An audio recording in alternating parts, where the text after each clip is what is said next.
Vamos a grabar. Ya.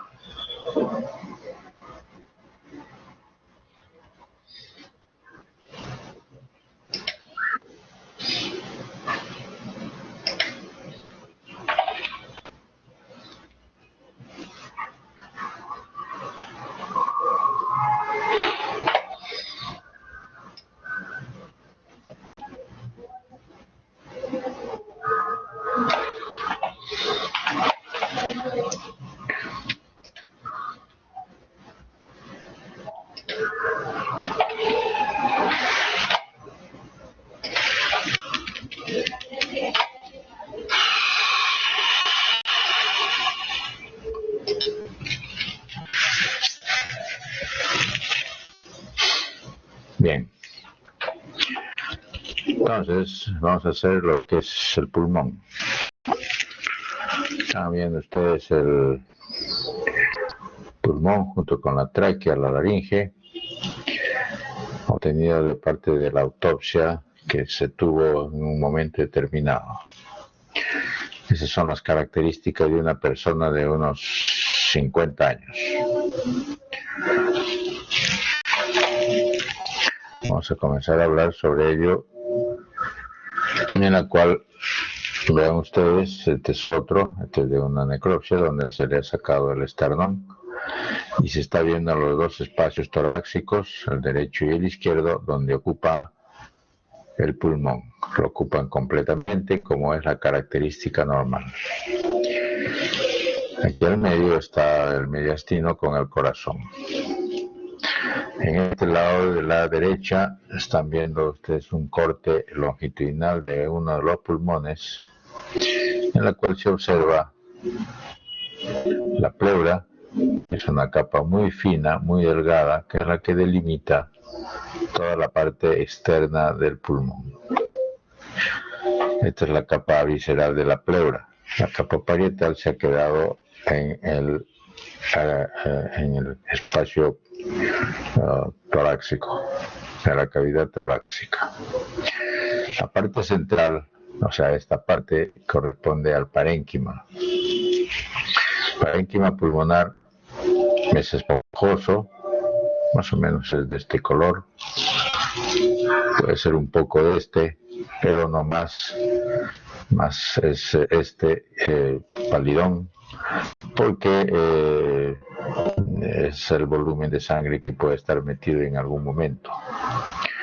Es esponjoso, vuelvo a repetir, porque esa textura, esa característica del pulmón es debido a que hay aire dentro de este espacio, dentro de este parénquima. A eso le da la característica de ser esponjoso. La parte central es el hilio pulmonar, donde están los vasos sanguíneos y la entrada y la división de la tráquea a los grandes bronquios, y por acá se divide en las ramas, dependiendo del pulmón, arriba de los bronquios superiores, y los bronquios medios y los intermedios y los inferiores. Esa es la característica anatómica del pulmón. Es un recuerdo nada más que estoy diciendo, porque ustedes ya eso deben sabérselo de memoria. Ya hicieron ustedes ese curso. Por si acaso todo lo que digo es muchas cosas repetitivas de lo que se supone ya saben. Ya, es simplemente un recuerdo medio incompleto de lo que digo, porque ya la parte completa lo han tenido que hacer en el curso respectivo.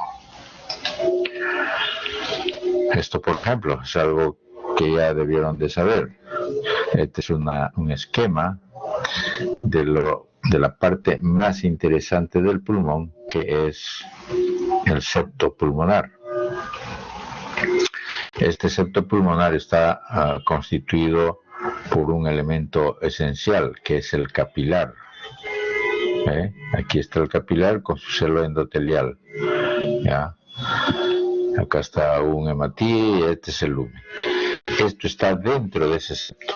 Ese septo está sostenido, ¿no?, por un estroma muy laxo, acá, que es una colágena bastante delgada, con la célula intersticial, que es una célula mesenquimal, que está acá, ¿no? Un fibroblasto, por ejemplo, ¿ya? Que es el que sostiene básicamente el septo pulmonar, una cosa muy delgada, ¿ya? Y por fuera de ello ya pertenece propiamente al aparato respiratorio, donde está el neumocito tipo 2 y el neumocito tipo 1.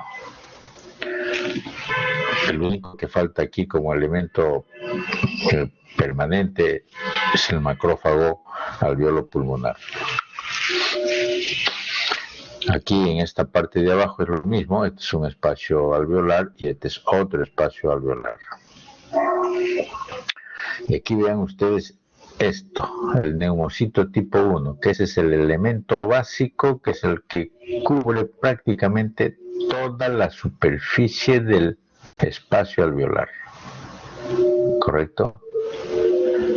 Aquí hay un poquito de estroma y después está el endotelio, la célula endotelial, la membrana de la célula endotelial, que es este finito de acá.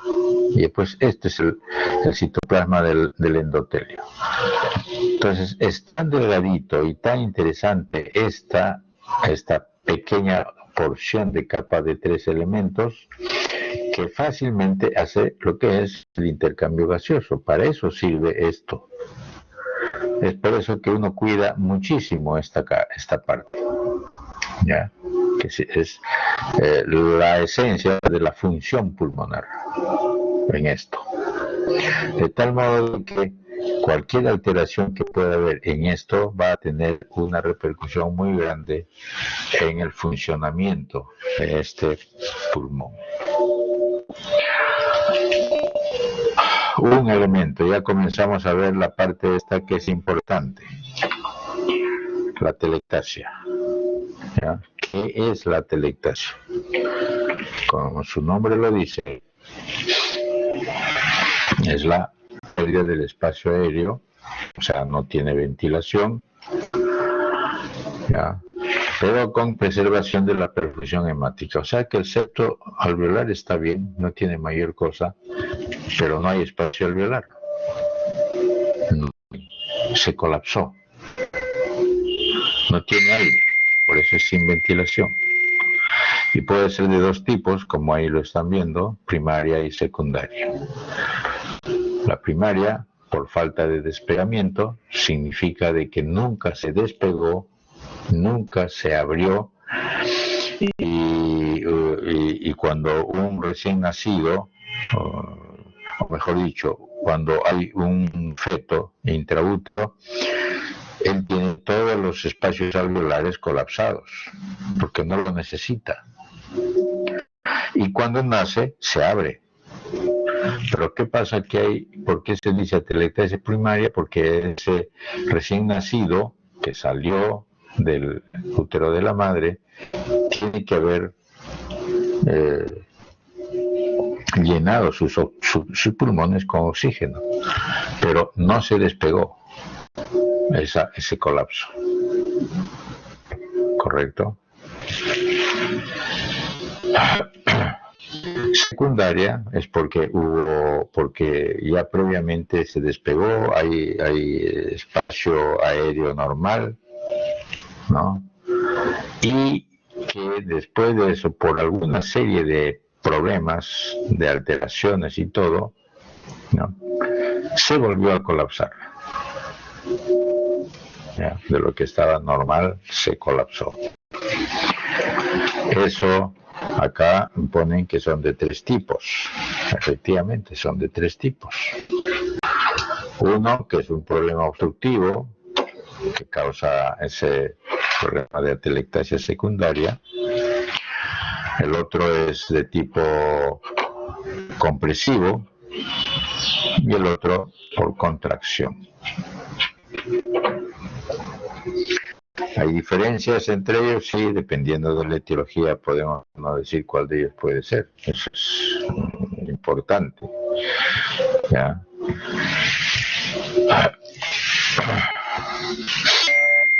Por ejemplo, acá,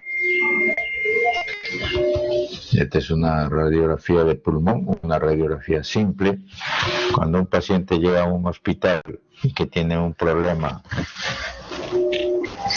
de insuficiencia respiratoria, llega urgente, que no puede respirar, ya, lo primero que tiene que preguntar el médico es qué pasó, cuál fue la causa de que no podía respirar. Entonces hay varias etiologías, varias causas de ello, en lo cual, pero uno de los principales dice, bueno, estuve yendo en el micro y tuve un accidente y me golpeé totalmente la parrilla costal y se me ha roto dos costillas, y desde ese momento comencé a tener la dificultad respiratoria. Ya.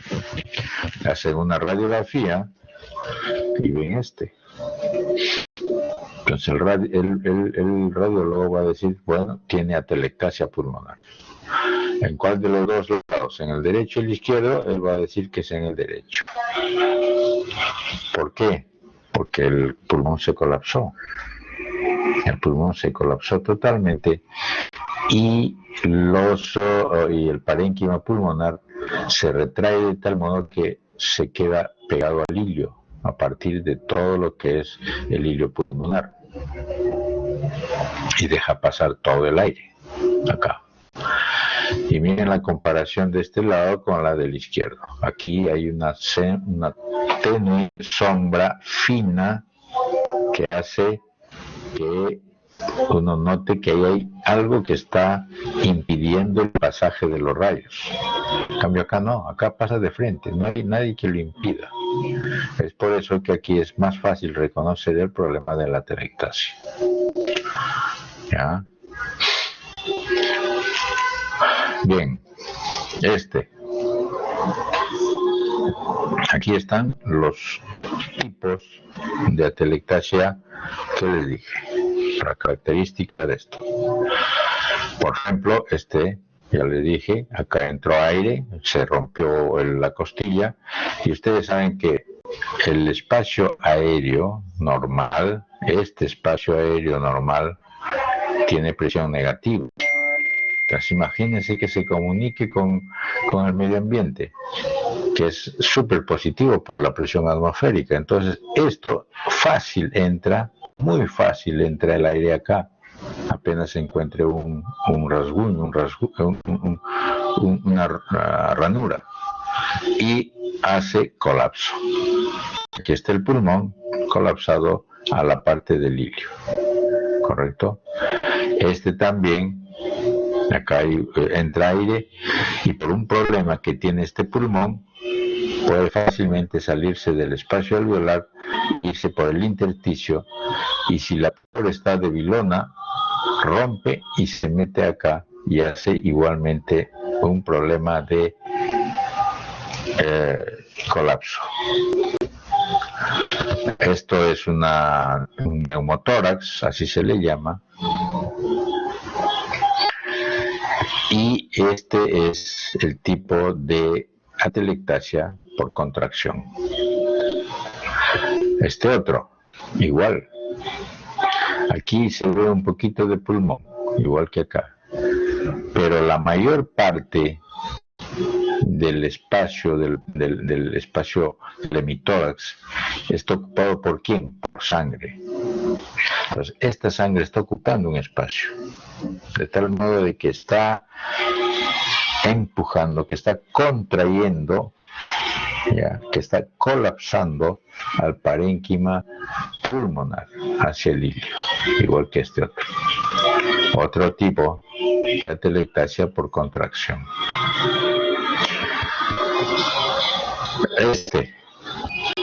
Miren acá, esta es la tráquea y esta es la laringe. En la laringe inferior hay un elemento extraño que está bloqueando, ¿ya?,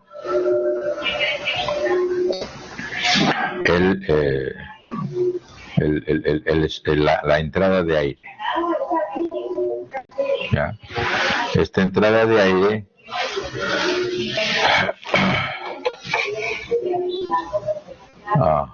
esta entrada de aire va a dejar de o no va a entrar el aire hacia la tráquea y lógico hacia los bronquios. Esto sucede generalmente cuando hay un problema de una severa obstrucción por alguna razón. Claro, si no sucede acá, el paciente se va a morir. Pero si esto sucede en uno de los bronquios, una de las ramas de los bronquios, o del bronquio del lado derecho, del bronquio del lado izquierdo, todavía el otro va a hacer que sobreviva. Pero en ese pulmón que se ha obstruido, el aire que quedó atrapado comienza a reabsorberse. Y por lo tanto,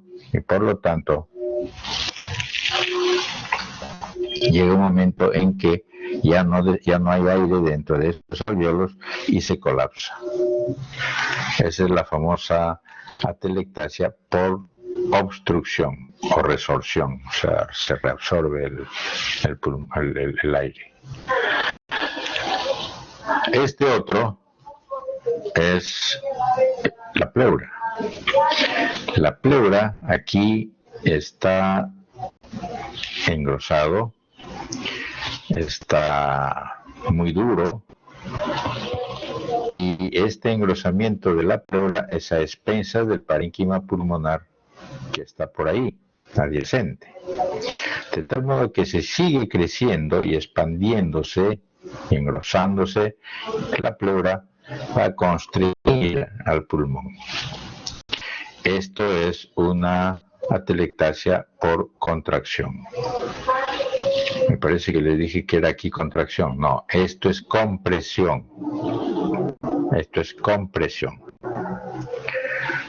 Ya, no se confundan. En vez de decir compresión, dije contracción acá. No, este es compresión, igual que este. Está comprimiendo al parénquima pulmonar, que es diferente aquí de contracción. ¿Por qué? Porque aquí de la parte externa está empujando y constriñendo al parénquima pulmonar. Esta es contracción, esta es compresión. ¿Correcto? Esas son las formas de cómo puede un pulmón colapsarse. El problema del colapso del pulmón es frecuente. Uno de los más frecuentes son estos dos de acá arriba, ya sea por aire, ya sea por sangre, sea por líquido. Todo depende de la presión que tenga en la parte esta externa para que comprima al pulmón. ¿Ya? Es compresión. ¿Correcto? La atelectasia es una entidad muy particular, muy propia de este pulmón, y que tiene a cada rato tiene que ser solucionado, porque el paciente va a tener un problema de insuficiencia respiratoria si es que no se le resuelve a tiempo, ¿ya? Y puede ser causa de muerte si es que los dos pulmones tienen lo mismo. Ahí sí se fastidió totalmente. En este caso, en el aire, es muy rápido la cosa, porque la velocidad con que entre el aire para que sea el pulmón comprimido es muy rápido.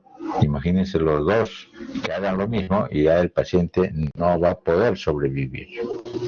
En cambio, en el de compresión por líquido, no, el líquido llena lento, todavía hay tiempo.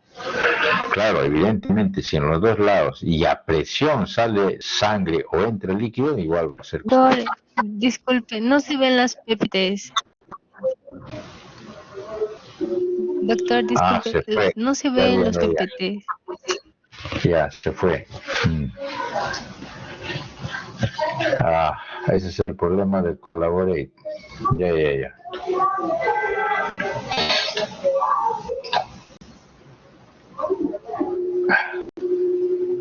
Ya. Sí, me tienen que avisar así, ¿eh? A veces estoy viendo y no me doy cuenta. Bien, entonces, para terminar de repetir esta parte. Estos dos de acá arriba es de tipo compresión, este de tipo obstrucción y este de aquí es de tipo contracción. ¿Ya? Los cuatro son tipos de atelectasia. Bien. Daño alveolar agudo. El daño alveolar agudo es un término que nosotros los anatomopatólogos usamos porque vemos el pulmón dañado. ¿Ya? Los clínicos utilizan ese término. No, ellos no utilizan ese término. Ellos utilizan este término que se llama síndrome de dificultad respiratoria aguda del adulto o síndrome de distrés respiratoria aguda. Esto fue descrito hace muchos años, en el 67, por Ausbach en soldaditos norteamericanos en el Vietnam, porque allí ustedes habrán leído, habrán escuchado, la guerra de Vietnam fue fatal para ellos, en la cual muchos de estos soldaditos volaban por los aires porque habían minas y destruían mucho de sus extremidades. Eso, acompañado de un proceso inflamatorio o infeccioso, secundariamente se comprometía el pulmón. Y el que causaba la muerte era o un problema de shock hemorrágico o un problema de síndrome de distrés, el síndrome de dificultad respiratoria aguda. ¿Ya? Desde esa época se estudió este problema. ¿Ya?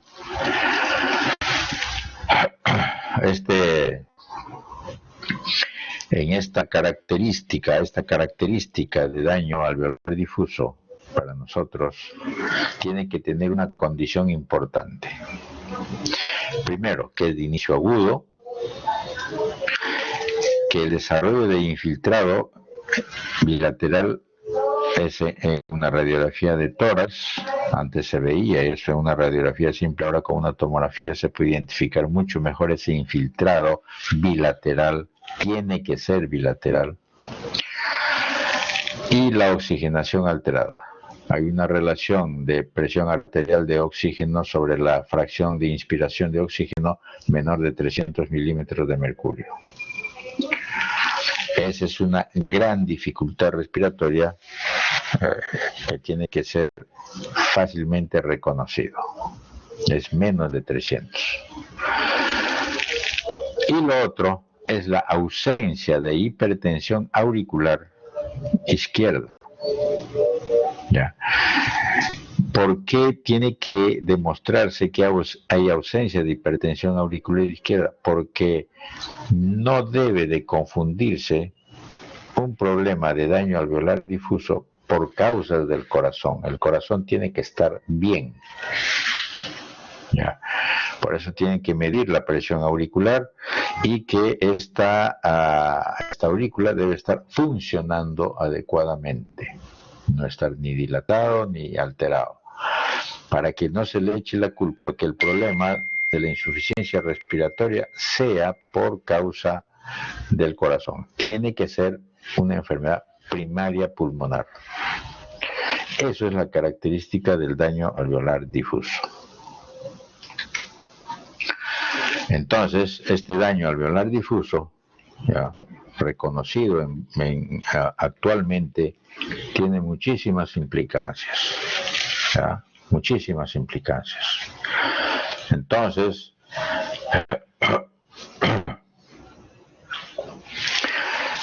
se sabe que este daño alveolar difuso, ¿ya? También los clínicos lo reconocen y le llaman pulmón de shock, porque está relacionado a ese síndrome o a esa entidad. Saben ahora que la causa son múltiples. Toxinas, ya, que pueden estar dando vueltas por la sangre, o una toxina aerógena, ya. Puede ser microembolias que pueden llegar al pulmón, ya. Y lo que sí es, y eso está ya demostrado, ya, que es que la causa de la insuficiencia respiratoria es que se forma lo que se le llama las membranas hialinas. ¿Qué cosa es la membrana hialina? Es la necrosis del neumocito tipo 1, ¿ya? Es restos de células que han salido desde el endotelio, desde el vaso sanguíneo, leucocitos abundantes, polimorfos nucleares, ha salido plasma, ¿ya? Y eso se ha armado toda una especie de una costra en la superficie del alveolo pulmonar. ¿Correcto? El problema de este es que se considera que el primer elemento que es el que va a hacer el gatillo para que los otros se movilicen es el daño del endotelio. Aquí están ustedes viendo el septo alveolar lleno de hematíes, ¿ve? Si hay congestión. Y ustedes saben de que la congestión pulmonar, ya, con presión aumentada a nivel de los capilares, presión hidrostática, o daño de los endotelios por alguna toxina, va a hacer que comience a salir sangre, plasma hacia los espacios alveolares. Esto es lo primerito. Después de eso, lo que puede salir es sangre. Y en esta parte de abajo están viendo esa gran congestión a nivel de los capilares del septo alveolar, el edema que hay dentro de este alveolo, algunos elementos linfocitarios y estos macrófagos que están cargados de hemosiderina, que es la demostración palpable, tangible, de que hubo hemorragia dentro de estos espacios alveolares. No reciente, sino un poco más antiguo. Ya dijimos, el pulmón de shock. El pulmón de shock es esa característica que les he dicho, que también es el sinónimo, ¿no?, de esto, del daño alveolar difuso para nosotros, o el síndrome de distrés respiratorio agudo del adulto, o el síndrome de distrés respiratorio agudo para los clínicos. Lo que hay que demostrar, lo que hay que considerar, que este pulmón de shock, ya, está muy íntimamente relacionado al neumocito tipo 1. Dentro de las dos células que hay, que cubren o que están en el alveolo, está el neumocito tipo 1 y el neumocito tipo 2. El más lábil de ellos es el neumocito tipo 1, es el que se muere más fácil. Mientras que el neumocito tipo 2, que es el que sirve para el mantenimiento del alveolo, para que no se colapse, es el que forma el surfactante, ¿no es cierto? Ustedes saben eso. Este neumocito tipo 2 es el que soluciona el problema, es el que resiste, ¿ya? Y es el que sirve de células de reserva. Cuando se daña el neumocito tipo 1, cuando se muere el neumocito tipo 1, el neumocito tipo 2 se transforma en neumocito tipo 1 para nuevamente revestir toda la superficie del alveolo. Entonces, esta formación de membranas hialinas, lo que tienen que entender, lo que se tiene que entender es que es la consecuencia de la muerte celular del neumocito tipo 1, de la muerte de los elementos inflamatorios tipo leucocitos en cantidades y de la fibrina que salió junto con el plasma hacia el espacio alveolar y formando eso que les llamo esa costra. Esto, por ejemplo, aquí abajo a la izquierda, este rojo que ven es la membrana hialina. ¿Ah? Esta es la membrana hialina, formado por todos estos restos celulares y por la fibrina. Es el que no deja pasar. ¿Ya? Aquí, arriba, a la izquierda, el mecanismo es sencillo.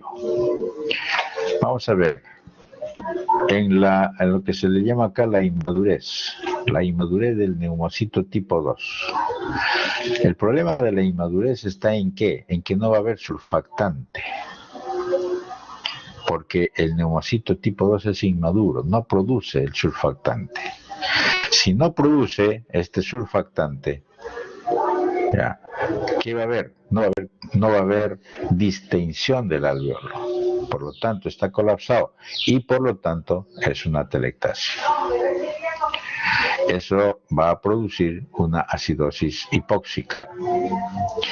Esta acidosis hipóxica lo que va a producir es un daño de los epitelios y del endotelio también, pero principalmente de los epitelios, y va a producir la membrana hialina y igualmente es el círculo de la falta de surfactante, y evidentemente hace que esto sea la formación de la membrana hialina. Este otro, acá en la asfixia, esto no es un problema de inmadurez, es un problema de asfixia. Un niño que se asfixió porque hay un sufrimiento fetal, lo que va a suceder que daño de los epitelios, evidentemente que va a haber, eso sí. Va a haber una vasoconstricción pulmonar porque no hay oxígeno. La falta de oxígeno hace que los vasos se constriñen. Va a haber daño endotelial porque no hay oxígeno, y va a haber edema pulmonar. Este edema pulmonar va a producir acidosis o hipoxia por acidosis. O mejor, acidosis por hipoxia, porque el problema es la acidosis. Esta acidosis va a dañar mucho más también al epitelio, o sea, los neumocitos. Por lo tanto, esto también hace síndrome de distrés respiratorio. A este se le llama síndrome de distrés respiratorio agudo del recién nacido, y este se le llama síndrome de distrés respiratorio agudo. Pueden llamarle del adulto también. Este es arriba a la derecha, es un mecanismo en la cual van a ver que todo el problema está en que ha llegado un elemento dentro del espacio alveolar, y lo que ha sucedido es una activación del sistema inmunológico de tipo innato. Aquí, ¿quién está como elemento de cuidado de este espacio? Es el macrófago alveolo pulmonar. Este macrófago alveolo pulmonar comienza a activarse, ¿ya? Comienza a liberar mediadores químicos de la inflamación y mediadores para la atracción hacia este lugar de los polimorfos nucleares, de los linfocitos TH1, TH2. Comienza a haber restos celulares, comienza a haber destrucción de los neutrófilos, la muerte de los neumocitos por el problema de la invasión de estas células del agente externo, y forma esto que es la membrana hialina.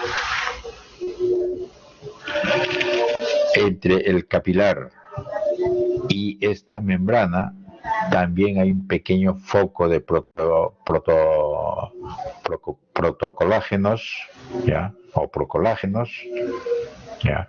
Muy delgadito, muy finito, a partir de el ingreso del edema que va a haber acá, porque edema está en todo lado, la cantidad de sal, de cantidad de líquido está en todo lado, y también ayuda a engrosar esta barrera. Esto es la famosa barrera alveolo pulmonar, la barrera alveolo pulmonar, que no va a dejar pasar el oxígeno. Ese es el problema principal. Aquí abajo están viendo a dos pulmones que son pequeños, de un recién nacido, que son duros, totalmente duros, ¿ya?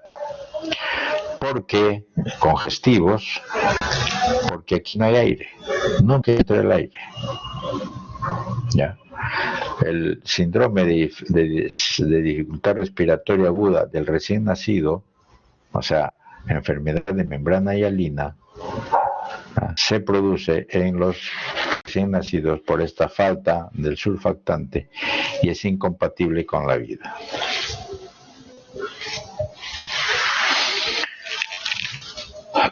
Bien, todo eso porque vamos a entrar a esta cuestión del daño alveolar, del daño pulmonar, a partir de estos agentes infecciosos. En el 2003 apareció esto, un virus nuevo, un coronavirus nuevo, que fue asociado al síndrome de distrés respiratorio agudo, a un severo síndrome de distrés respiratorio agudo. Y eso fue la primera alarma en esa época de un virus pandémico que comenzó a darle vuelta a todo lado. Llegó aquí al Perú, pero a las justas llegó. Pero hubo casos y se limitó. Pero ya se estudió desde esa fecha que los coronavirus tenían esa particularidad. Este es un esquema de ese virus que es exactamente el mismo que tenemos nosotros ahorita, ¿ya? Con la diferencia de que este famoso glicoproteína, que es el spike, es con otro tipo de proteínas, no es la que tiene este virus del 2003 que se le llamó el SARS-CoV-1. ¿Ya? No es el mismo en su composición de proteínas, pero la estructura es la misma.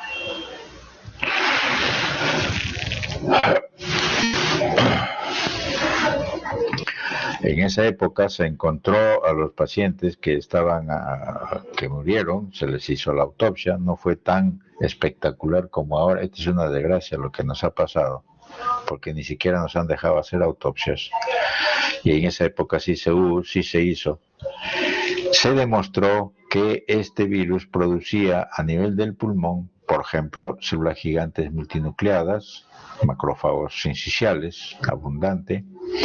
Aquí abajo se ve el pulmón que tiene mucha cantidad de células, engrosamiento de los septos, ya bastante engrosados los septos, pero no por fibrosis, simplemente por edema. Hay edema en los septos.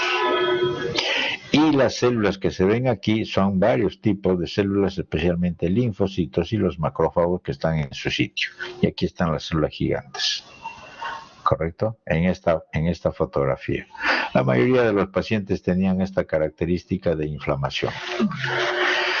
Este otro de acá, vean ustedes que es lo mismo, pero aquí lo que hicieron fue colorear en el citoplasma si efectivamente aquí dentro estaba el virus. Y le hicieron un antígeno anticuerpo, lo hicieron en el laboratorio para identificar al virus en el citoplasma por medio de la inmunohistoquímica. Y esta es una inmunohistoquímica. El color marrón que están viendo acá demuestra la presencia del virus en el citoplasma de estas células. Muchos de ellos macrófagos, muchos de ellos neumocitos, estos macrófagos con célula gigante multinucleada y muchos de ellos neumocitos que están por acá, que tienen el citoplasma lleno de las partículas virales.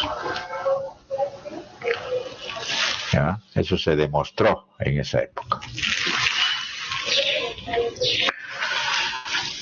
Este que tenemos actualmente, ya, es este. En abril, como está aquí en esta bibliografía, del 2017, del 2020, los chinos, que fueron los primeros en esta situación, que no avisaron como debieron de hacer, comenzaron a sacar una serie de artículos diciendo de que esto era como una sepsis viral. Y su hipótesis de Hugh era eso, era una sepsis viral. Cuando uno revisa la bibliografía, no existe sepsis viral. Uno puede identificar a la sepsis por agentes bacterianos o parasitarios, que podría uno llamarlo también así, pero no sepsis viral por un problema viral. pero quisieron acuñar ese término. En ese momento no dijeron mayormente nada porque, bueno, es posible, y lo que sucede es que todo virus que entra al organismo no se limita solamente a un órgano o dos, es sistémico. Y eso no lo inventaron los chinos, eso está así, eso siempre ha sido así. El virus entra y vía hematógena se va por todos lados, no importa por el sitio de inicio de entrada. ¿Ya? Por medio de una radiografía con contraste, ¿ya? Y con espectrofotografía, lo que demostraron es esto, en estos pulmones dañados por este virus, por el SARS-CoV-2. Cuando entra el virus al pulmón, miren esto. Estos son pulmones que están rojos por la inflamación. Prácticamente se inflaman los dos pulmones. Mayor cantidad de sangre, ya, mayor cantidad de respuesta inflamatoria difusa en el pulmón. Ya. Pasadas las 6 semanas, ya, o sea, más o menos una cantidad de tiempo, que más o menos ustedes ven un mes y medio. Si es que el paciente ha sobrevivido, poco a poco comienza a recuperarse este pulmón. Las zonas verdes significa que ya están en fase de recuperación, pero las zonas rojas siguen siendo inflamadas, siguen estando inflamadas. Y después de 12 semanas, o sea, 3 meses, ya el pulmón está mucho mejor recuperado, pero igual todavía hay zonas con proceso inflamatorio no recuperadas todavía, para que vean cómo el tiempo ha hecho o hace que uno vea esto, que la cosa no es así de sencillo en la situación esta de reconocer el compromiso o la curación de este daño pulmonar por este virus. ¿Ya? ¿Cuáles son las fases de esta progresión? Ustedes saben de que este virus entra a partir de los receptores AC2. Eso todo el mundo ya lo conoce y ustedes ya deben de saberlo. ¿Ya? El 90% de los síntomas es porque ya comienza a tener neumonitis. Eso es clarísimo. ¿Ya? Vamos a ver las neumonitis. Estamos hablando de una neumonitis intersticial principalmente. ¿Ya? Entonces, en esta foto que están viendo acá, en esta imagen, aquí está el virus y se está pegando al AC2. ¿Ya? Ese es en los asintomáticos o presintomáticos. Están pegando, no hay daño de las células y no hay mayor cosa. Pero en los sintomáticos y en la primera fase de los sintomáticos están apareciendo acá en esto ya daño, ¿ya?, de algunas células. Ya se están metiendo los neumocitos, ya van a producir el daño, ya comenzaron a reconocer, los macrófagos comenzaron a reconocer a estas células y han atraído a los linfocitos T porque ellos son los que tienen que armar la situación de la respuesta inflamatoria. Los macrófagos ya han sido fagocitados y por lo tanto ya han fagocitado a estos virus, por lo tanto comienzan a armar el reconocimiento para los linfocitos T y otros elementos más. Pero en una enfermedad severa, ¿ya?, en la cual hay mucho daño del pulmón, va a haber muerte de las células del neumocito por la cantidad de liberación de citoquinas que va a comenzar a aparecer y la entrada hacia el sistema circulatorio con formación de coágulos. ¿Por qué? Porque hay daño de los endotelios. el endotelio se daña, y ustedes han visto y saben, en el ciclo pasado les he demostrado, de que cuando el endotelio se daña, ¿qué cosa sucede? Estimulación del sistema de coagulación, formación de trombos. Y ahí está. Eso es lo que sucede. Eso no es ninguna novedad. Ustedes ya lo sabían desde el año pasado. ¿Correcto?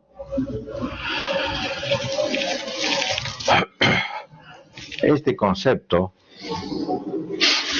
apareció, ustedes lo habrán escuchado, ¿ya? La famosa tormenta de citoquinas. Este es un concepto que se ha manejado en esta diseminación de este virus, lo que se le llama la pandemia. Pero no es ninguna novedad tampoco, porque no es la primera vez que se usa este término para alguna situación de este tipo. ¿Ya?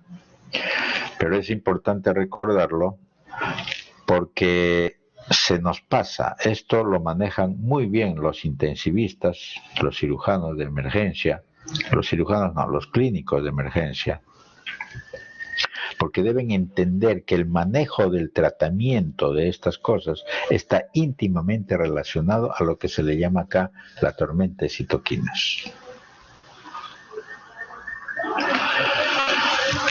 Y es porque dentro de una cantidad de elementos, de factores que sirven para que suceda esto, está esta respuesta inflamatoria. En otras palabras, el síndrome de distrés respiratorio agudo, severo, que hay por este virus, ¿ya?, hace que la respuesta inmune, y tiene que ser una respuesta inmune eficaz, ¿ya?, del huésped, ¿ya?, es probablemente el problema más importante de la desregulación inmunológica. ¿Ya? Hay un autor que hace 10 años, ¿ya?, identificó esto, hace 10 años lo identificó, ¿ya?, y hizo la primera descripción de lo que le llamó la tormenta de citoquinas. Y fue porque él hizo un estudio, un autor, que comenzó a ponerle terapia de células T a un paciente que lo necesitaba, ¿ya?, con receptor de antígeno quimérico, así se le llamaba, receptor de antígeno quimérico. Y resulta que cuando le ponía esta terapia, producía esto, la tormenta de citoquinas. O sea, ya vamos a ver qué cosa significa en realidad eso de la tormenta. Ahora, hace 27 años atrás, ¿ya?, también se encontró, y muchos autores encontraron, ¿ya?, que describieron el síndrome de distrés respiratorio agudo del adulto en una enfermedad de injerto, en un síndrome agudo, que es el injerto contra huésped. Eso se ve, el injerto contra huésped, eso se ve, esa es una enfermedad muy seria, muy fatal, puede ser aguda y crónica, en pacientes que le hacen trasplantes de médula ósea. ¿Ya? Y entonces, después de un trasplante halogénico de células madre, ¿ya?, hematopoyéticas, lógico, y apareció este síndrome, ellos le llamaron el síndrome de liberación de citoquinas, porque es la misma cosa, ¿ya? Pero ¿en qué momento apareció ese síndrome? ¿Ya? Es después de que le infundieron un medicamento monoclonal, el Buromonaf. Es un medicamento monoclonal en base al CD3, o sea, del linfocito T. Y después de ese momento le comenzó a tener esta gran liberación de citoquinas. Por lo tanto, este síndrome, o mejor dicho, esta tormenta de citoquinas o este síndrome de liberación de citoquinas son síndromes inflamatorios sistémicos potencialmente mortales, ¿ya?, que involucran una gran hiperreactividad, ¿ya?, a las citoquinas circulantes, ¿ya?, que son producidas por las células inmunitarias y desencadenan diversos problemas.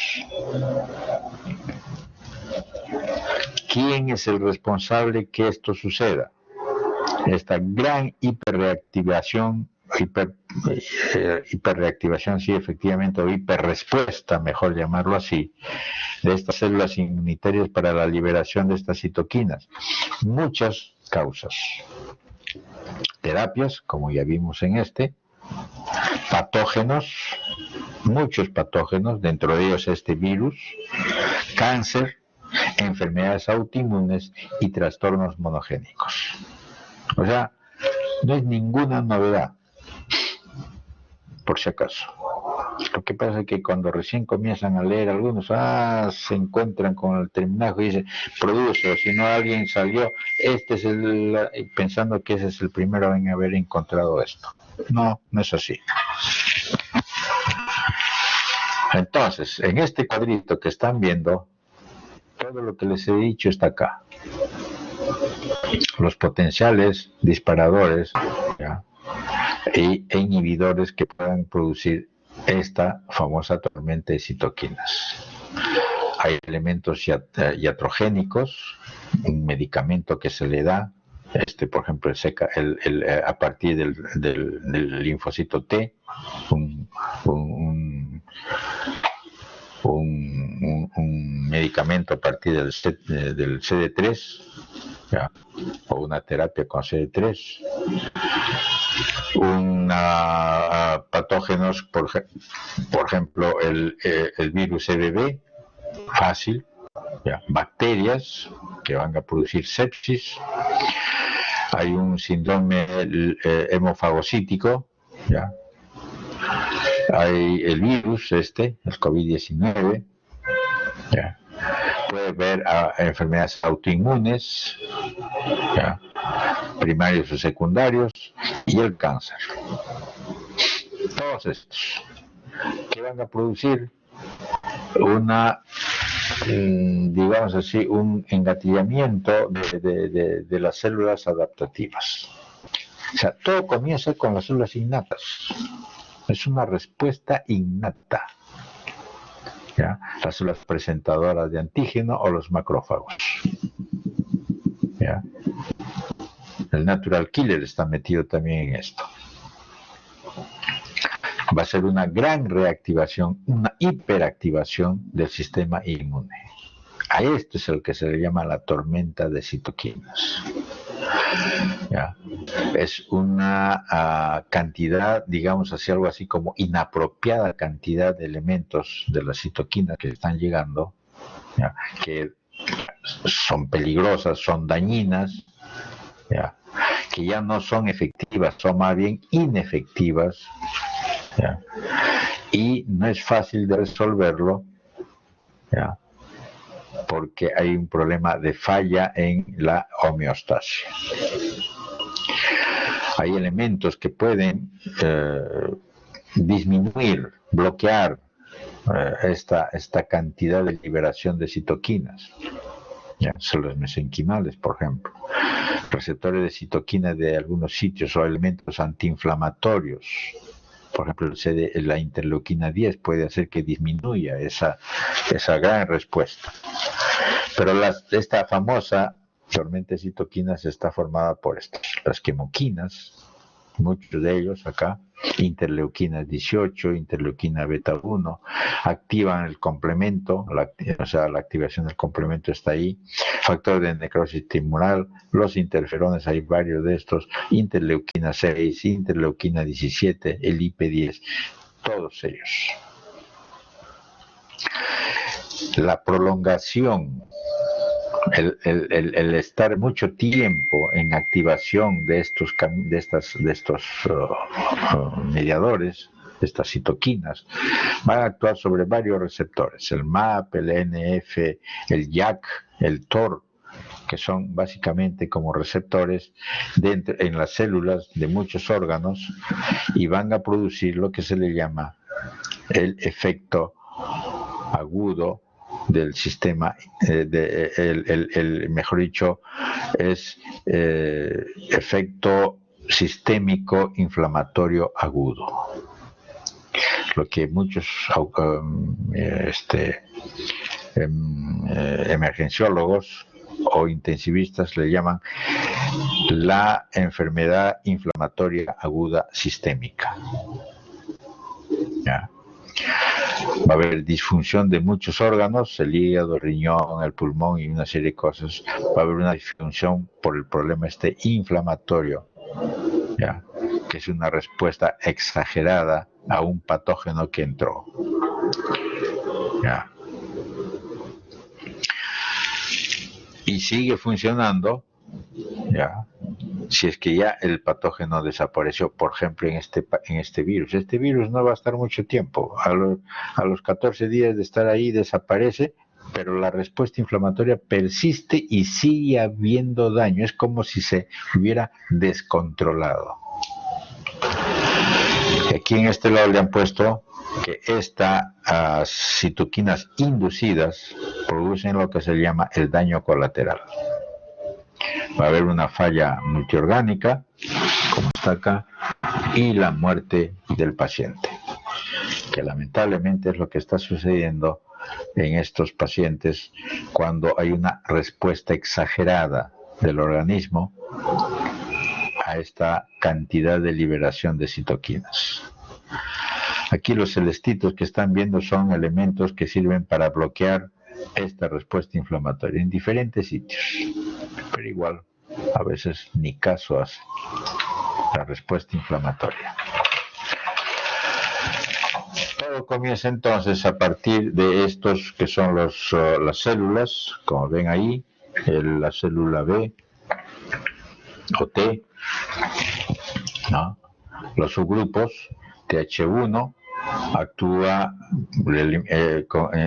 liberando interleuquina 2, gamma, ¿no? Y van a actuar, a reclutar a los macrófagos y a las células dendríticas. El TH2 es las interleuquinas 4, 5, 13, ¿no? Reclutan a los basófilos, a los neutrófilos. El TH9 libera interleuquina 9 y 10, recluta a las células, a los mastocitos. El TH17 libera interleuquina 17, 21, 22, recluta a los neutrófilos. Y que es el linfocito T citotóxico, libera interferón gamma, perforina, granzima, ¿ya?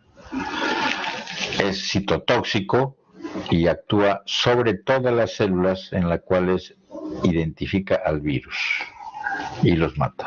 Eso mata sin piedad, digamos así. ¿Ya?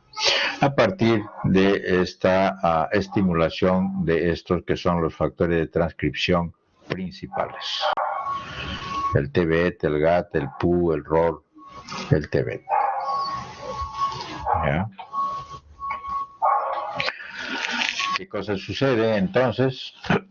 Ingresa el virus y lo que va a hacer es la respuesta de los macrófagos al toque. Lo reconoce e inmediatamente llama a los linfocitos T y comienza a hacer la liberación de todo el sistema, de todas las citoquinas que ellos lo producen. De los linfocitos T, igualito, activan a los linfocitos T y estos activan a todos los otros linfocitos a diferentes tipos. Actúan sobre el pulmón, entran al sistema circulatorio, van a dañar a la célula endotelial, y si dañan a la célula endotelial porque se pegó al AC2, ¿qué va a suceder? Trombosis. O sea, eso no es ninguna novedad. Microtrombos. ¿Ya? Va a dañar al pulmón, va a dañar al riñón, al hígado. Y aquí están viendo ustedes los diferentes. Si hay poca cantidad, bueno, es un asintomático. Si hay leve, ya produce daño, ¿ya? Y si es severo, lo manda a la UCI. Esa es la verdad. Y este es el causante de la famosa tormenta de citoquinas. Todo esto. En el pulmón va a producir neumonitis, edema, disnea y el síndrome de distrés respiratorio agudo. En el sistema nervioso, confusión, delirio, afasia, pero es por el problema no del virus, es de la respuesta inflamatoria de los mediadores, de esos famosos mediadores. El hígado produce todo esto, bueno, no va a haber tiempo para hablar todos estos, pero ya les digo, el hígado, los síntomas constitucionales, fiebre, anorexia, fatiga, el corazón va a dañarse por hipertensión, hipotensión, taquicardia, cardiomegalia. Hay mucho acidosis en el pulmón, en el corazón también. Riñones, puede haber una falla renal por un problema de que ya sea por el daño del virus, pero más que todo por un problema inflamatorio y por un daño y por una falla en la perfusión. No es tanto porque se daña propiamente al riñón. ¿Ya? El sistema linfático y vascular, todos estos producen. El sistema gastrointestinal, el problema reumático, hay vasculitis, artritis y hasta rash y edema en la piel. Lo que se ve en la histología es esto. Ya lo vimos en el anterior, este es otra secuencia, otro tipo de imágenes, pero igual. Células gigantes multinucleadas, ¿ya? Hay mucho edema en los septos con algunos linfocitos. Miren, no hay polimorfos nucleares, ¿eh? No hay polimorfos. Mucha necrosis dentro de los espacios alveolares por restos probablemente de linfocitos y de muchas células epiteliales, o sea, neumocitos tipo 1, neumocitos tipo 2 que se han muerto, ¿ya? El edema del septo con linfocitos, que ese es el problema más serio que se puede reconocer, y después de ello comienza a organizarse. Esos restos celulares se organizan con la fibrina que hay ahí, con el plasma que ha salido, y se comienza a formar esto, la membrana hialina. ¿Ya? La membrana hialina. Bien organizados y están por acá. Inclusive aquí en este se ve qué cosa, una cosa interesantísima que es la proliferación de los neumocitos tipo 2, porque esos comienzan a proliferar. Aquí abajo se ve mucho mejor eso. Está la membrana hialina y hay mitosis en los neumocitos tipo 2, claro, están proliferando. ¿Por qué? Porque esa es la respuesta de los neumocitos que todavía están viables, comienzan a proliferar porque son los que van a reemplazar a los neumocitos tipo 1 que se han muerto y va a volver a restaurar toda la superficie interna del alveolo. Y acá se ve. Los neumocitos tipo 2. Pero, lógico, comienza a haber ya un poco de colágena, ya el septo está más engrosado y posiblemente ya haya después esos famosos cambios que uno identifica en este tipo de casos. Los famosos cambios de resolución. Aquí están viendo ustedes un trombo en un capilar pulmonar. ¿Qué se llama eso? Un microtrombo. Muy característico de lo que se llama la coagulación intravascular diseminada. Y ustedes saben que la coagulación intravascular diseminada, que lo tuvieron en un seminario del ciclo pasado, es una respuesta frente al daño de la microvasculatura por una serie de circunstancias. Y si tratamos de extrapolar eso con lo que le está sucediendo ahora en esta cantidad de pacientes, de personas que están enfermándose por este virus, está haciendo eso. Coagulación intravascular diseminada con formación de microtrombos por activación, en este caso sería más por daño del endotelio y también añadido a la activación de la trombina.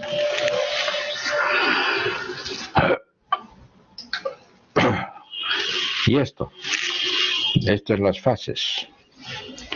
Por si acaso, esta es una clasificación que se ha hecho. Esto se ha hecho esto me parece que lo he sacado del Robbins, no me acuerdo de dónde. Pero yo los presento a todos los alumnos desde hace 7 años atrás. O sea, esto no es por cuestión de los virus, de este virus. Pero la secuencia es la misma. Fase 1, exudativo, edema, hemorragia, necrosis, neumocitos del tipo 1 que se dañan, células endoteliales que se dañan, formación de membranas hialinas, trombos de fibrina y plaqueta. La fase 2, si es que el paciente sobrevive desde los 7 a los 21 días, ya comienza a cambiar un poco ese pulmón. Reacción miofibroblástica, fibrosis luminal, inflamación crónica, necrosis, hay hiperplasia de los neumocitos, ya les dije, hay muchos vasos sanguíneos que se han dañado y hay endoarteritis obliterativa con coágulos, con trombos y macrotrombosis de vasos grandes. La fase fibrótica es más de 21 días, comienza a aparecer la colágena, hay quistes dentro del pulmón porque son restos de parénquima que se han dañado, se han desaparecido el parénquima, se han hecho quistes, los bronquios se dañan y se forman bronquiectasias, hay tortuosidad de las arterias, hay hipertrofia de los vasos sanguíneos, o sea, un engrosamiento de los vasos para hacer hipertensión pulmonar. No sabemos si en este virus cuánto de daño va a haber acá y en cuánto tiempo. Cuando uno dice más de 21 días sí comienza a suceder todo esto, pero el efecto, los síntomas de una fibrosis pulmonar son después de 5, 10, 15, 20 años. Así que esperaremos esa situación, o esperarán esa situación a ver qué ocurre.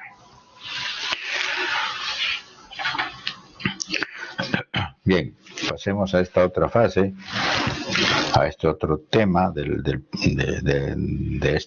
pulmón. Los neumólogos utilizan mucho esta división porque les es más útil para poder reconocer, identificar y tratar. Dos tipos de enfermedad pulmonar, enfermedad pulmonar obstructiva y enfermedad pulmonar restrictiva, dos tipos diferentes. La enfermedad pulmonar obstructiva, ¿qué cosa significa? Que es una resistencia del paso del aire, ¿ya? Debido a que hay una obstrucción, ya sea completa o ya sea parcial de las vías respiratorias, el pasaje del aire, ya sea desde la tráquea, grandes bronquios, bronquiolos, hasta los bronquiolos respiratorios. Ese es el problema, el pasaje del aire desde ahí hasta que llega al alveolo. ¿Ya? Por eso una muy buena medida que hay en estos casos es utilizar la función pulmonar. La espirometría es muy buena en esto, en donde identifican el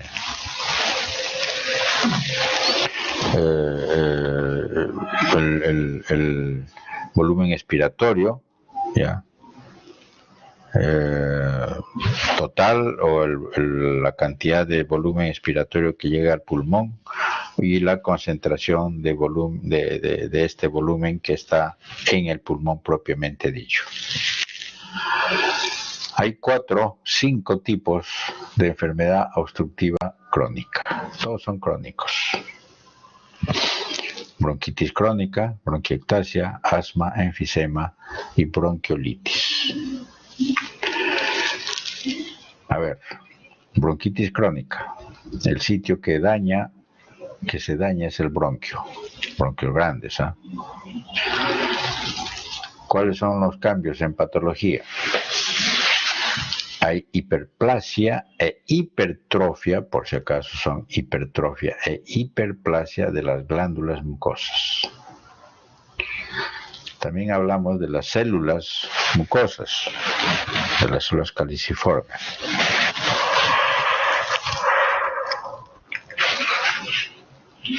Cuando sucede eso, ¿en qué repercute? En hipersecreción. Es la clínica. Mucha cantidad de moco que va a producir esta hiperplasia e hipertrofia de glándulas mucosas. ¿Quién es el autor? ¿Quién es el agente etiológico? El humo del cigarro y el aire contaminado. Los síntomas y los signos, bueno, uno deduce tos y gran producción de moco. El moco, mucho moco. Bronquiectasia. ¿Quién es el sitio anatómico dañado? El bronquio. ¿Cuál es el cambio patológico? Es dilatación y cicatrizaciones. O sea, se distorsionó el bronquio.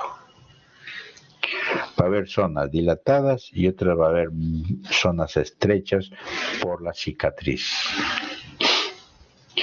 El agente etiológico es infección severa y persistente. Esos pacientes que a cada rato tienen enfermedad respiratoria pulmonar, con el tiempo van a ser bronquiectasia. ¿Cuáles sus síntomas y signos? Tos. Y lo más interesante es esputo purulento, o sea, moco purulento, porque está infectado y es bacteriano generalmente la infección. ¿Ya? Y claro, va a haber fiebre. El otro, el asma, que eso lo van a hacer en su seminario. ¿Quién es el sitio anatómico? El bronquio. Aquí es interesante porque lo que sucede en esto es que hay una hipertrofia también, digamos así, e hiperplasia, aunque eso es relativo, eso de la hiperplasia, del músculo liso de la pared bronquial. Ya, está engrosado ese músculo, ya, está reactivo, está espástico, está constreñido, por decir así, por eso disminuye la luz del bronquio, porque el músculo se contrae. Produce mucho moco, hay mucho moco y hay también células inflamatorias.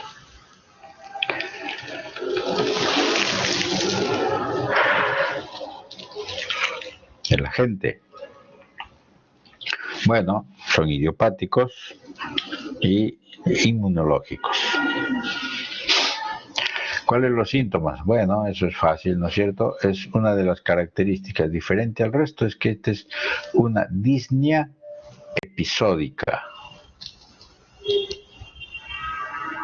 Episódica, o sea, de vez en cuando. Y causado por algún agente, me imagino. Esa es la correlación. Eso es en el asma. ¿Ya? Y claro que hay tos también. Enfisema es otra de las cosas bien importantes. Eso lo van a ver en el laboratorio. El sitio anatómico es el acino, no es el alveolo, por si acaso. El acino es lo que es la parte más distal, antes del alveolo. Eso es lo que se llama el bronquiolo respiratorio. Ahí está. ¿Cuáles son los cambios más grandes? Los cambios patológicos más importantes es espacio aéreo aumentado. ¿Qué significa eso? El espacio aéreo aumentado. O sea, que está dilatado. Está dilatado. ¿Ya? ¿Por qué? Porque la pared se destruyó.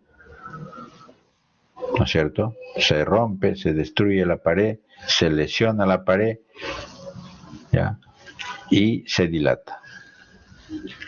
¿Ya? Ese es el problema del enfisema. Se dilata. La etiología, humo del cigarro. ¿Cuál es el síntoma principal o el signo principal? Disnea. Es lo único que hay, disnea. Es una disnea de un origen que poco a poco se comienza a instalar.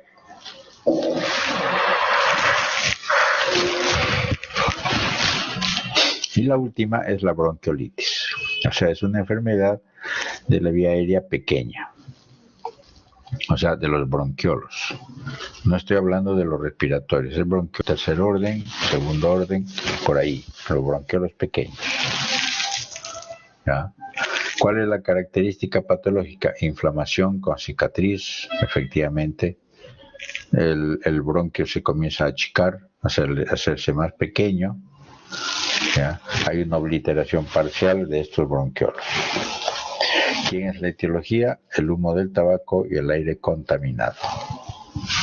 ¿Cuáles son los síntomas y signos? Ahí está. Tos y disnea. Esas son las características. A ver, rápido. Vamos a ver. Primero vemos la imagen esta chiquita donde se ve una bronquiectasia que está en pleno problema de inflamación. Por eso la pared está gruesa. ¿Ya? Y ahí se queda. Es una lesión permanente del bronquio. Ya no hay ese juego de contracción, de dilatación. Ya no. Por más que el músculo esté hipertrofiado y quiera cerrarlo, ya no puede porque hay demasiada cantidad de fibrosis. Y aquí se ve. En esta imagen chiquita se ve, miren cómo se ha obstruido acá y acá se ha dilatado. Acá está dilatado. Entonces, ese es el problema. Se cicatriza así. Esa es la respuesta inflamatoria que hizo que con el tiempo haya cicatrizaciones, porque se dañó la pared. ¿Ya? Puede ser tubular o cilíndrica. ¿Ya? Puede haber hemorragia por sobreinfecciones y una serie de cosas. ¿Cuántos tipos? Bronquiectasia obstructiva, bronquiectasia no obstructiva y procesos congénitos. Aquí abajo hay un ejemplo de una bronquiectasia. Como rosariado. Este es el problema. Rígidos, tubos, tortuosos, como si fueran gusanos, pero ya está totalmente rígido, dañado. Aquí abajo están las condiciones que ustedes lo van a leer, lo van a ver con calma, los diferentes tipos de asociación con la bronquiectasia, las condiciones que hay.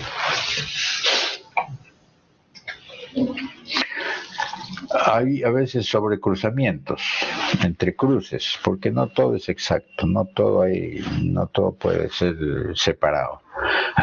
El enfisema, por ejemplo, puede estar con la bronquitis crónica metido o con esto de las bronquiolitis también. ¿Ya? El asma igualmente puede estar sobrecruzado con un enfisema, con una bronquitis crónica. ¿Ya? Puede haber sobreposiciones en ellos. O sea, no hay una sola enfermedad a veces única que hay que echarle la culpa a los síntomas, los signos. Puede estar el otro también. En una bronquitis crónica, lo que se tiene que entender de la bronquitis crónica es que son pacientes que tienen una enfermedad que fue reconocida desde el punto de vista de convención. ¿Qué significa eso? De que se juntaron los neumólogos hace más o menos 8 años, 10 años, y dijeron, bueno, por consenso vamos a llamarle a una enfermedad que se llama bronquitis crónica y que es común. ¿Cómo va a ser la convención? De que si hay un paciente que tiene tos y expectoración persistente durante 3 meses al año, durante 2 años consecutivos, a ese le vamos a llamar bronquitis crónica. ¿Ya? Y una de las causas más importantes de esto es el humo del cigarro. Ya está. Esa es bronquitis crónica. Entonces, ahora claro, hay pacientes que tienen una reactividad, hiperreactividad en el bronquio, ¿ya? Y se ponen espásticos, puede haber sibilancias, pero no es asma. Entonces a esto se les llama bronquitis asmática crónica. Ese es el terminajo que le han usado, pero no es asma. Ahora, hay algunos casos, como antes dijimos, que están medio mezclados, con obstrucción del paso del aire y signos de enfisema, le llaman bronquitis crónica obstructiva. Hay hipersecreción de moco, claro, eso ya sabemos, hay mucha cantidad de células caliciformes dentro del epitelio respiratorio, han producido más, y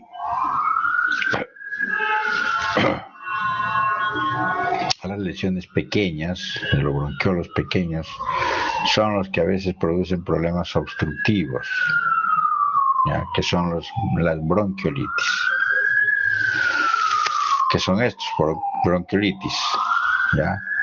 ¿Y cómo es que uno puede identificarlos? Se asocia a neumopatía obstructiva crónica, a un cor pulmonar y a una metaplasia atípica y displasia. Este es interesante de la metaplasia atípica, ¿por qué?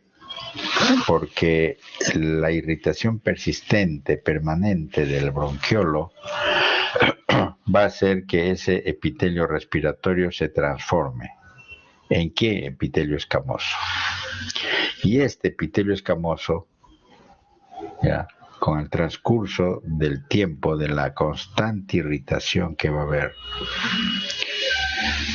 va a cambiar y va a hacerse displásico. Y ustedes saben que la displasia del epitelio escamoso es un peligro porque puede llevar a ¿qué? A metaplasia, o mejor dicho, a displasia de leve, moderado, severo y a carcinoma. ¿Correcto?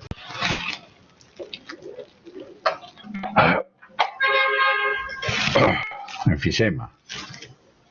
Ya dijimos, permanente, anómalo de los espacios aéreos dilatados. Están muy dilatados estos espacios aéreos, ¿ya? Prácticamente no sirven para el intercambio gaseoso, pero lo interesante desde el punto de vista histológico es que sus paredes no tienen problema de inflamación. También están sanos. No hay inflamación, están delgaditos. Ese es el famoso enfisema. Ahora hay varios tipos de enfisema, por si acaso. ¿Ya? Esta patogénesis del enfisema es bien importante. El humo del cigarro, ya les dije, es el que hay que echar la culpa. También hay el aire contaminado. ¿Puede haber una predisposición genética? Sí, hay predisposición genética para ello. Hay un problema de estrés oxidativo. Hay apoptosis y muerte celular. Hay respuesta inflamatoria con mediadores, ¿ya? Y hay un imbalance de la proteasa antiproteasa. ¿Qué significa eso? Hay una entidad que se llama la deficiencia, es una enfermedad congénita de la alfa-1 antitripsina, ¿ya? Y ese es un severo imbalance de proteasa antiproteasa que va a producir a la destrucción de la pared alveolar. Y eso lo hacen los niños con esta deficiencia. Desde niños se sufre eso, ¿ya? Pero resulta de que no necesariamente pues hay este problema, pero puede haber una predisposición de una falla en la respuesta, ¿ya? ¿De qué? De la producción de la proteasa. Ustedes saben que la proteasa, ¿ya?, es una enzima que está localizado en los neutrófilos y en los macrófagos alveolo-pulmonares. En todos los macrófagos, en realidad. Entonces, pero hay una proteína que se produce en el hígado que se le llama la antiproteasa, que se llama la alfa-1 antitripsina. ¿Ya? Que cuando se libera la proteasa, ¿ya?, va a actuar esta antiproteasa y lo bloquea. Claro que mientras llega ya hace daño. ¿A quién? Porque la proteasa es una buena respuesta enzimática frente a muchos microorganismos, ¿ya? Pero resulta de que cuando llega el humo del cigarro no es un microorganismo, es una partícula inerte, igual que el aire de la polución, los restos estos del material inorgánico que llegan hasta el alveolo, van a estimular al macrófago a producir o a liberar, no a producir, a liberar proteasa. Y lo libera dentro del alveolo. Inmediatamente, o bueno, no tan inmediatamente, en el transcurso del momento va a llegar la alfa-1 antitripsina para bloquearlo. ¿Correcto? ¿Por qué? Porque si no llega a tiempo o hay poquito, porque hay un exceso de proteasa, porque hay una gran cantidad de estimulación ya por el humo del cigarro, lo que va a hacer es que esa proteasa no esté 100% bloqueada. Y lo que va a suceder es que va a pasar a la pared del bronquiolo respiratorio y de ahí va a llegar hasta la pared, al músculo, y entre el músculo, el bronquiolo respiratorio, está la fibra elástica. Y la fibra elástica es el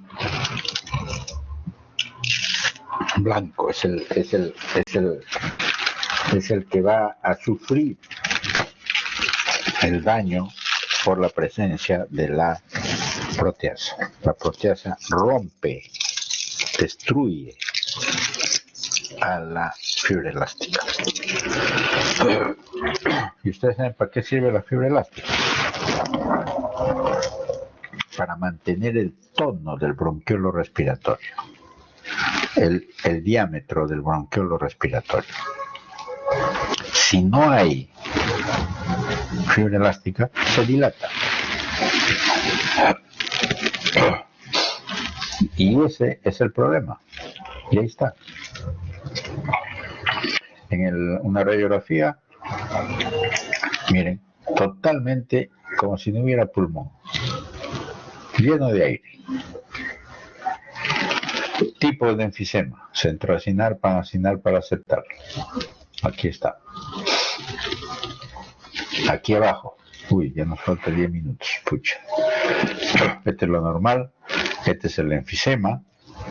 Centroacinar, porque es bronquiolo respiratorio y se queda ahí. Este es causante del cigarro. Esto comenzó también allí, en el centroacinar, pero abarca todos los alveolos. ¿Ya? Es el panacinar. Y aquí está. Dilataciones de los alveolos porque este bronquiolo respiratorio se dilató. Ya no hay fibra elástica. Y bla, se abre como un globo.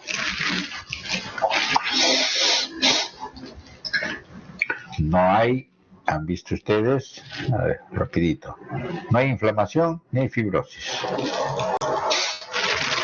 Diferentes tipos.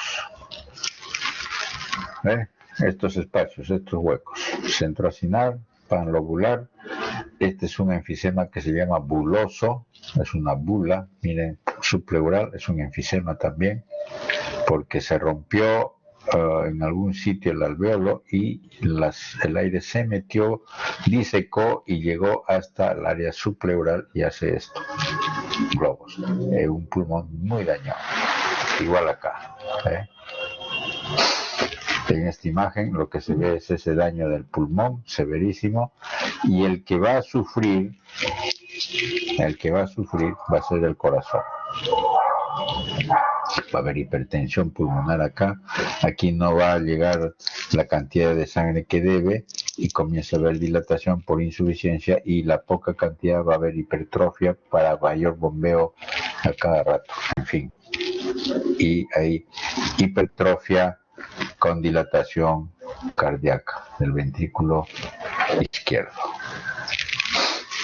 El asma bronquial, bueno, ya lo van a ver ustedes en el seminario, es una enfermedad crónica recidivante con hiperreactividad de las vías respiratorias, reversible, broncoespasmos, por una hiperreactividad excesiva del árbol tráqueo bronquial. Acá está. Estos son los mediadores. Y aquí en esta foto de abajo, aquí está el epitelio del bronquio. Esta es la luz, lleno de moco. Lleno de moco. Y la pared, este es el cartílago, este es el epitelio y todo esta es la pared, está engrosado. Este es el músculo que está contraído y aquí está las células inflamatorias con dilatación de vasos. Esas células inflamatorias que son eosinófilos. ¿Ya?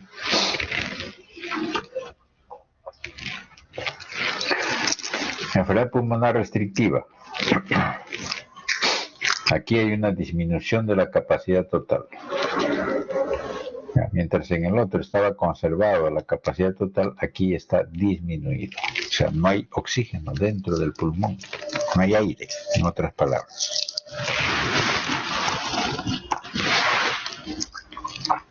Hay enfermedades fibrosantes, que son las famosas neumonitis o fibrosis intersticiales idiopáticas, por problemas granulomatosos, eosinofílicos, por humo del cigarro, que es muy característico para nosotros lo que se llama la neumonía intersticial descamativa o las bronquiolitis respiratorias, que eso ya lo vimos.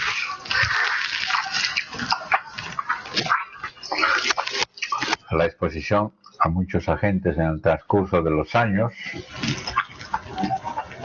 que causan hipersensibilidad, hongos, levaduras, en fin, bacterias, la micobacteria, restos o detritus de los pájaros o agentes químicos. Y este es muy característico. Cuando un radiólogo ve una fibrosis pulmonar, ellos le llaman imagen en panal de abeja. Porque ven esto, cantidad de huecos. ¿Ya?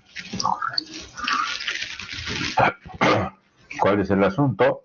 Hay los medioambientales, oxígeno, ocupación, exposiciones ocupacionales, toxinas, virus, en fin, una serie de cosas que van a dañar al epitelio.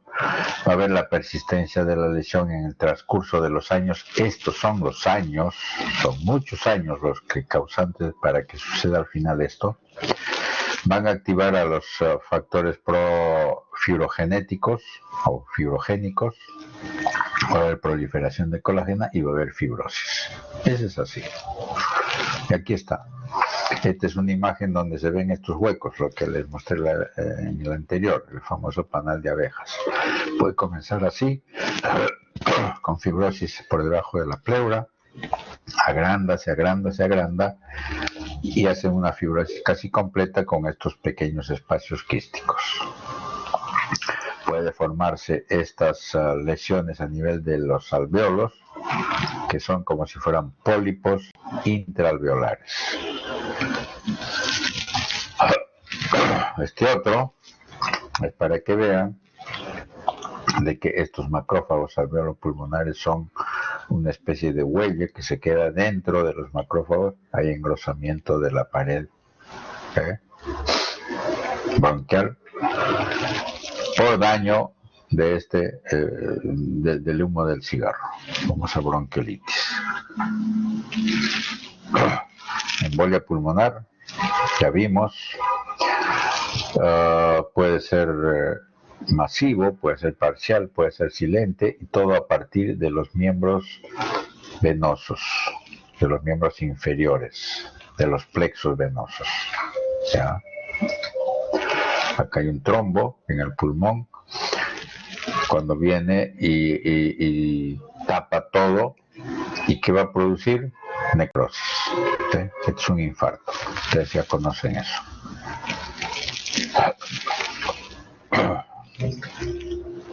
La clasificación del edema. El edema pulmonar es interesante.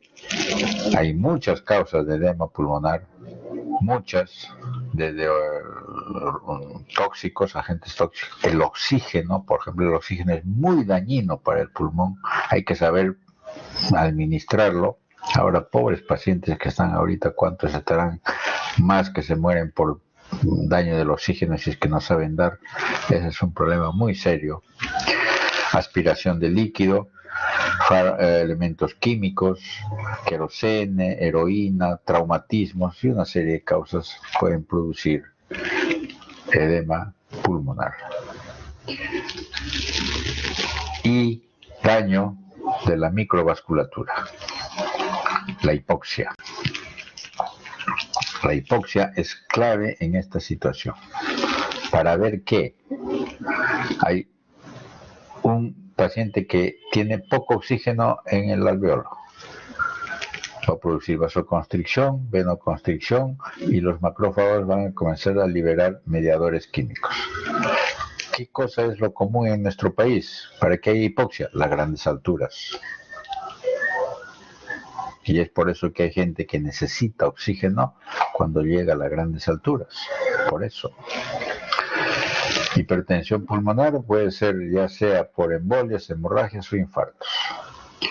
Puede ser primario, una hipertensión pulmonar primaria porque hay una enfermedad congénita o porque hay émbolos tipo tromboembolia, células tumorales, parásitos o talcosis se le llama. O puede ser por una oclusión del sistema venoso, o sea, de salida, en este caso porque puede haber una fibrosis en el mediastino o porque hay un problema a nivel de la aurícula izquierda del corazón. Va a haber enfermedad como esta, ya les dije, enfermedades intersticiales, pulmonares, enfermedades cardíacas, y este es interesante. Esta es la arteria de un feto cuando nace, miren la pared, y aquí cuando comienza a haber hipertensión pulmonar. Y aquí es una hipertensión pulmonar severa porque la íntima se engrosó. Eso ya lo vieron ustedes anteriormente. Ya está rapidito. El grado, acá hay grados de hipertensión. Y para decirles que esto depende del grado para que un cirujano cardiovascular pueda operar a un niño con defecto congénito cardíaco. ¿Ya? Y el grado 3 es el que les va a servir o le va a ayudar mucho a tomar una decisión. Estos son los diferentes grados. Este es un grado donde hay obstrucción por disminución de la luz nada más. Aquí está mucho más severo. Aquí se está haciendo como un chupo, tan chiquito ya es la luz que está saliendo por estos lados, está formándose neocapilares y aquí neovasos, como si fuera un glomérulo. Este es el grado 4, el más severo de todos, donde hay síntomas de hemorragia. En este, miren, la hipertensión hace que se aumente el grosor de la pared vascular. ¿Ya? Aquí, estos agentes infecciosos. En el pulmón hay muchos agentes infecciosos que entran. Directamente puede ser que entre un agente infeccioso y necesita del complemento, ¿ya? Por ejemplo, una opsonina, para poder reconocer a la gente y controlarlo. Aquí de frente ya con los anticuerpos que se van a formar, ¿ya?, para poder resolverlo. Entonces, aquí, la inhalación de agentes. El virus produce una infección de tipo neumocitos con lesión de los neumocitos. Ya, esta es una infección tipo 1. Va a haber lesión del alvéolo porque hay daño de los neumocitos.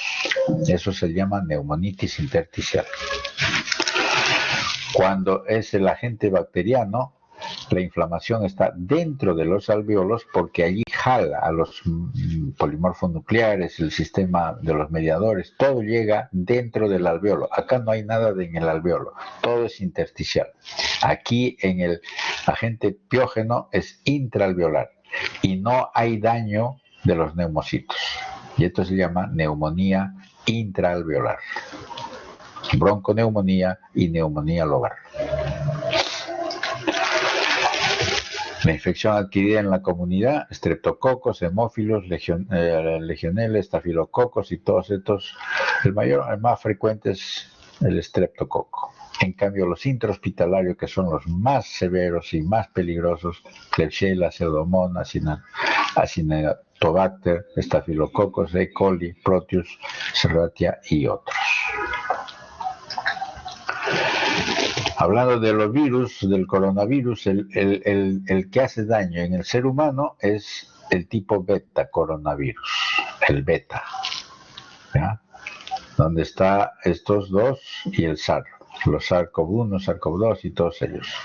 Estos son, el MERS también ahí está, ¿ya? Estos pequeñitos que ven aquí en microscopía electrónica, ese es el virus. Ya están dentro porque están replicándose también. Y este es el daño que ya lo vimos. Esta epidemia de influenza es un serio problema. Van a haber pandemias, eso ya está demostrado, esto lo van a leer con calma. Y porque están...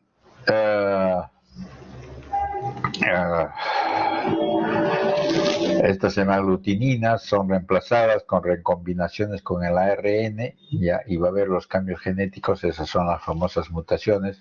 Por eso ustedes saben que la influenza hay que vacunarse todos los años.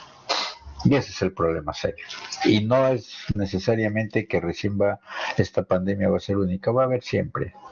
Mientras hay una recombinación y dos virus van a tener que combinarse en un ambiente propicio, va a haber otra vez.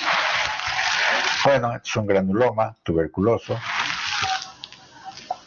¿ya?, que es muy característico. Las células epitelioides se transformaron a partir de un macrófago porque ha sido estimulado por los linfocitos T. Y aquí está, esto lo van a ver en laboratorio. Ahí están los granulomas, muchos granulomas con células gigantes, y la tuberculosis, que viene de un complejo primario, se puede curar, puede ser latente, puede pasar a ser progresivo. Un latente pasa a ser tuberculosis secundaria y se lesiona y hace tuberculosis miliar, ¿ya? Aquí, diferentes agentes. Este es el Pneumocystis gerodesi, ¿ya? Estos son Aspergillus. Aquí hay el Echinococcus granulosus. En el pulmón es muy frecuente en el Perú. Formaciones quísticas. Cryptococcus. Este es uno de ojo de búho, que es el citomegalovirus, que hace mucho daño a nivel pulmonar.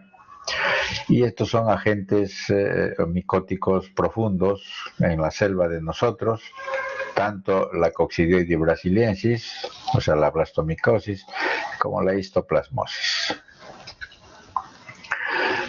Ya vimos las enfermedades de grandes alturas, ya dijimos sobre el